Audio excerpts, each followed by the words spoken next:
So this week is all about surprise endings, eh? Bet you didn't see this one coming. At least I hope it caught you by surprise. It's a weird surprise. Dr. Litton, these are some freaky stories. I know, but aren't they freaky in a fun way? I think they are. Flannery O'Connor. So the first one was on Southern Gothic. The second one was Southern humor. I'm calling this Southern irony. Good country people. O'Connor's a fantastic writer. I really love her. She grew up in Georgia. She was educated in the MFA Writers Program at the University of Iowa and was a very prolific writer during her brief lifetime. She passed away from complications because she had lupus, but had a home there in Milledgeville, Georgia, that's still there. She grew peacocks. She loved peacocks, and some of the descendants of her peacocks are still on that farm or household, and you go by and see it. And so she has quite a following. She's got a lot of stories. A lot of them dealt with sort of the same kinds of characters and the same kinds of themes. Not always, but we'll get to that in a moment. This one is a very interesting one, but it's kind of textbook Flannery O'Connor. It's got sort of a surprise, violent, freaky, kind of creepy ending to it. It's got characters that are oblivious to truth, capital T truth. They live in a bubble, if you will, of their own making in some cases. Quick rundown of the plot. Manly Pointer, and oh, by the way, if you don't get the I don't know, how shall I put it, the symbolic significance of his name being Manly Pointer. Okay. The Bible salesman comes to Mrs. Hopewell's home, knocks on the door, makes his pitch to sell Bibles, and says, I know you believe in Christian service. I know you do, ma'am. I can see it in your face. Every now and then his polished pitch comes across a little bit, not just irritating, but a little insulting. As I see you don't have a Bible in your living room. Well, not everyone needs to have a Bible out for show, and we have a Bible by the bedside, and we blah blah blah blah blah is actually in the attic. He says, oh, I know you believe in Christian service. He's really laying it on thick. Okay. And here's the thing. Everybody knows, everybody in the household can see this guy's a con artist, right? He's trying to sell you Bibles. Maybe he doesn't even have any Bible. Well, we find out later on he really doesn't. He's just taking people's money, and you never see your Bible. I'm just trying to work my way through life. Oh, I'm a simple Christian boy and all this kind of nonsense. I'm just da-da-da-da-da. Well, here's the thing. From the conversations between Mrs. Freeman and Mrs. Hopewell at the beginning of the story, you can see that Mrs. Hopewell has this thing that people just aren't what they used to be. Back in the day, you could leave your doors unlocked and people would be honest and they were helping each other. And now look at what the world's become. It's just a terrible... Remember that nostalgia thing? Southerners seem to be very hung up on nostalgia. Back in the day, things were great. And people were just wonderful. And now, they're all crappy, okay? So she's really hung up on that. Notice what Manly does with his sales pitch. He's a really good salesman. He's a con artist, but he's really good at sales. He tries everything he can. He tries to push this button, then that button, then this button. None of them seem to be working until he keeps pushing buttons until one of them, ding, ding, ding, actually pays off. He'll say things like, oh, he'll try guilt. He'll try sympathy. He'll try, all kinds of different things to get him to try to argue with her about things. But the thing that pushes her button, that makes the bell go off and the light up is, I can see that you're just good country people. And then, bam, the minute he says that line, it harkens back up the previous conversation she'd had with Mrs. Hopewell about how people just aren't what they used to be, and she rattles off a good 5 minutes worth of cliches. Well, I've always said you can't find enough good country people, and this is the way it used to be, and then all of a sudden he realizes, okay, that was the button, right? You keep pushing buttons and none of them work, but ding, ding, that one worked, good. Everybody has a button, is what the thing is. Manly knows, as a good salesman, everybody has some sort of thing, some sort of obsession, some sort of idea or belief that if you just push that button, they'll open wide up and let you just talk to them all day long, right? Whatever it is. You just got to find out what that thing is that the person really likes. So a good salesman's good about that, right? They'll ask a lot of questions, and suddenly when you say something and your face lights up and you're interested in something, they start talking about that, right? Because that builds rapport and all that. He's very good at it. And so Mrs. Hopewell knows. She knew from the minute he got there. She's suspicious. She says, this guy's a phony. But all he has to do is ring the right bell, punch the right button, and bingo, she's ready to talk. Because now she's got somebody to tell all her beliefs to, and he'll just sit there and sit back and let her go, right? She's wound up, let her run, baby, let her rip.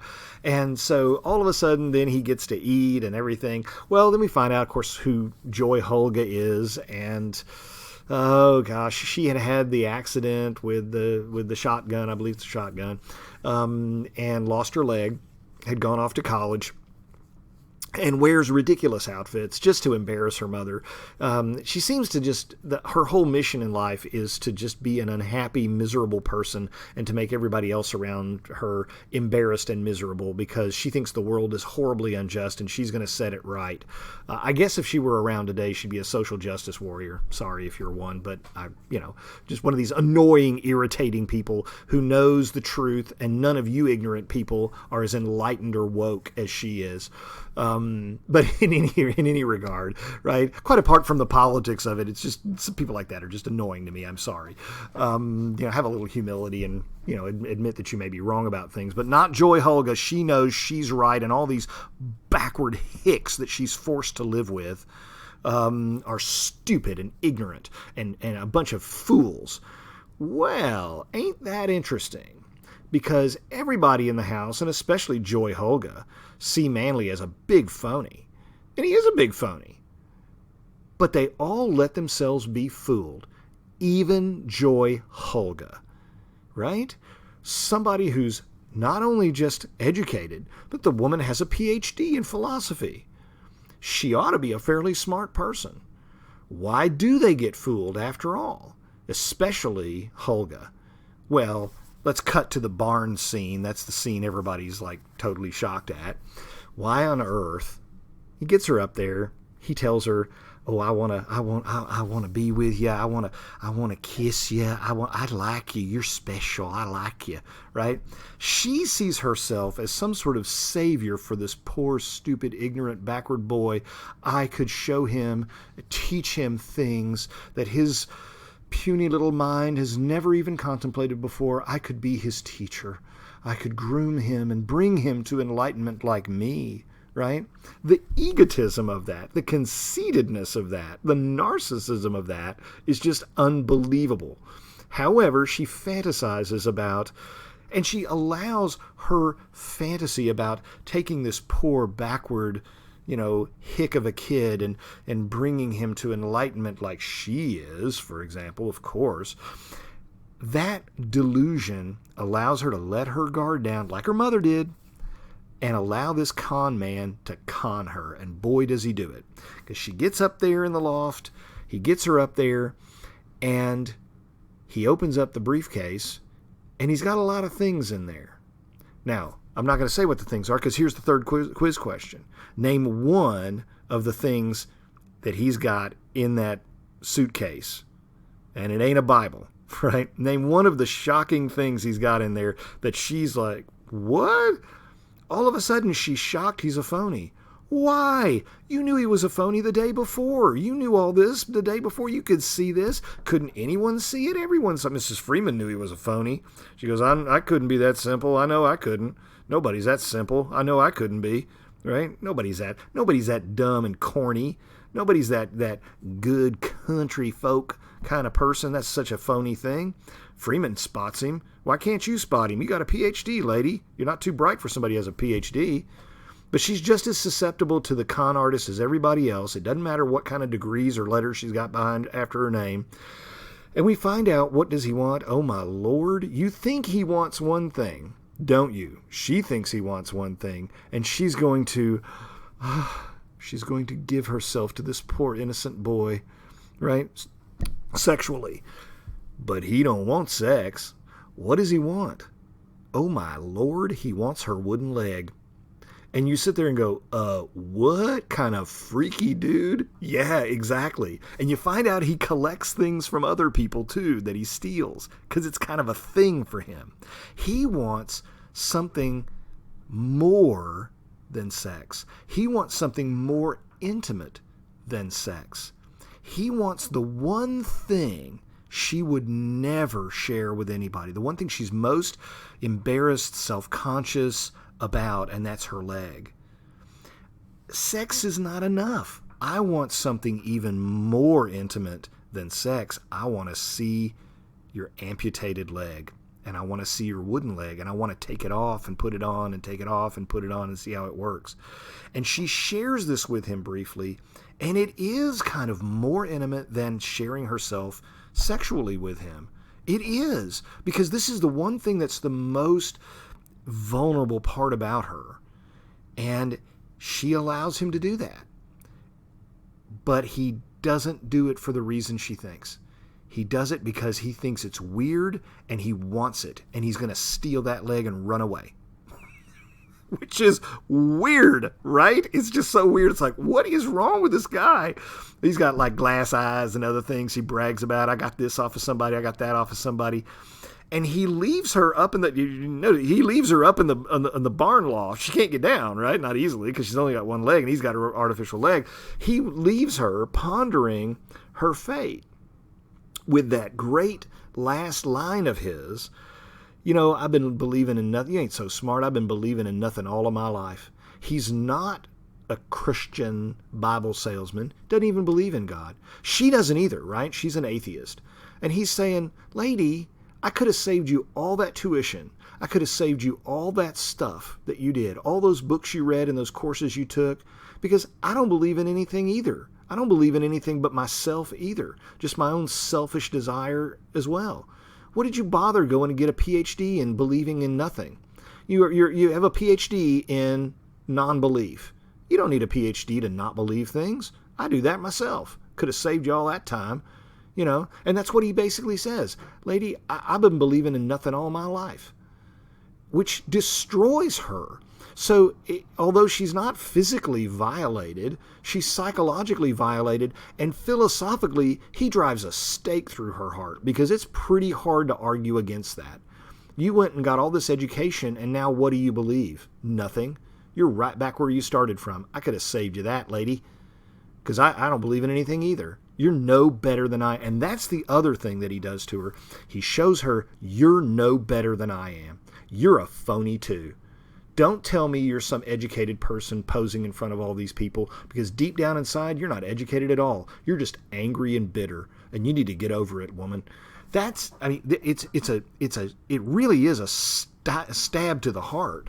And this is, you know, what does the story say, for example, about nostalgia and the Southern penchant for nostalgia? It's a critique of that, obviously, about traditional values and Bible Belt beliefs. And it's really important in the South, even if you don't go to church in certain towns, to look like you do, right? It's like, well, I don't remember exactly what book of the Bible that's in, but yeah, I got a Bible, right?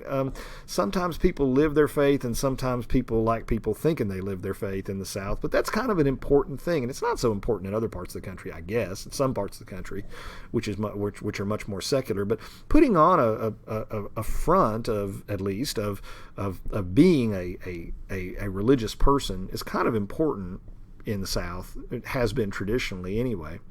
But it is a story about belief and faith and trust and what we choose to trust. And does our vanity and our pride blind us?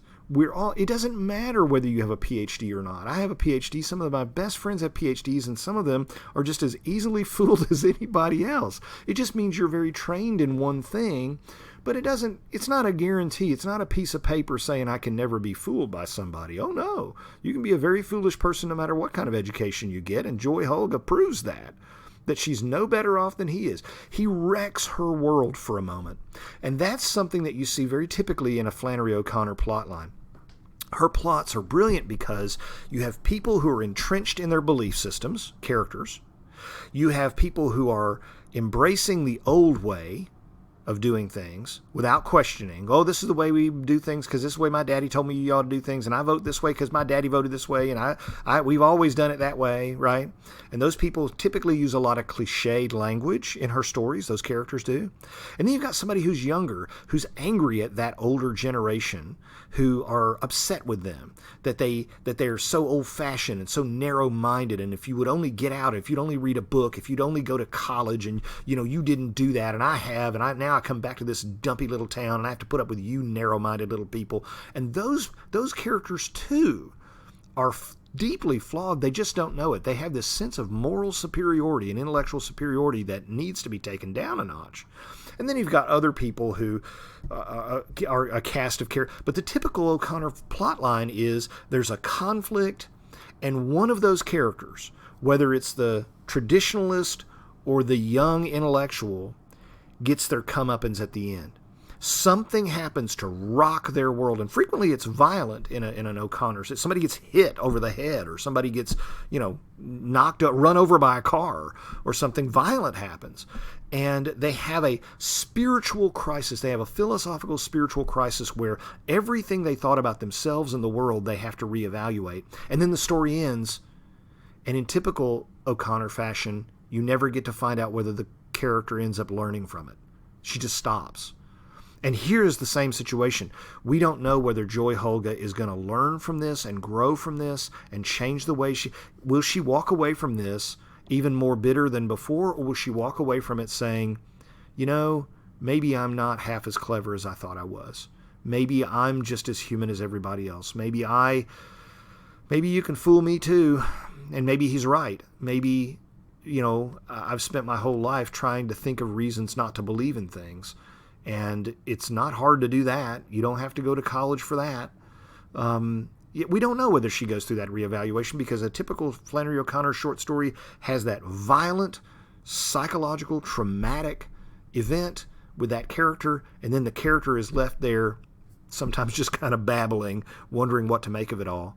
And it's very open-ended in that respect.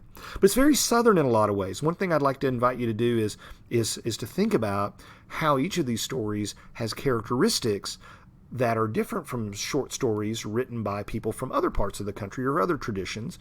Every tradition is great. Every region of the United States is interesting in my view. But they have their characteristics and traits, and we have to ask the question, well, how do they get those traits and characteristics, and why are they interesting, and where do they come from, and where can you see them?